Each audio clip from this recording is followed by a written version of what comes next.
भी अहम खबर से आपको आगाह करेंगे इस हवाले से कि सुप्रीम कोर्ट में फौजी अदालतों और इलेक्शन कमीशन केस समाअत के लिए मुकर्रर कर दिया गया है। चीफ जस्टिस काजी फायज ईसा ने बेंच तश्कील दे दिया है, जहां पर रजिस्ट्रार ऑफिस ने तमाम तर फरीकेन को नोटिस जारी कर दिए हैं।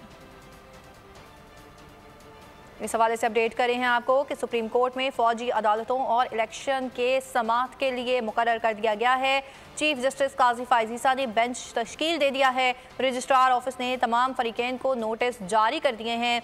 सुप्रीम कोर्ट में फौजी अदालतों और इलेक्शन केस की समाअत का मामला है, जो कि अब जस्टिस काजी फायज ईसा ने बेंच तश्कील दे दिया है और रजिस्ट्रार ऑफिस ने तमाम फरीकेन को नोटिस भी जारी कर दिए हैं। आपको अपडेट करें हैं कि सुप्रीम कोर्ट में फौजी अदालतों और इलेक्शन केस की समाअत का मामला है और जस्टिस काजी फायज ईसा ने बेंच तश्कील दे दिया है, जबकि रजिस्ट्रार ऑफिस ने भी तमाम तर फरीकेन को नोटिस जारी कर दिए हैं। सुप्रीम कोर्ट में फौजी अदालतों और इलेक्शन केस की समाअत का मामला है और अब समाअत मुकर्रर कर दी गई है, जबकि जस्टिस काजी फायज ईसा ने भी बेंच तश्कील दे दिया है।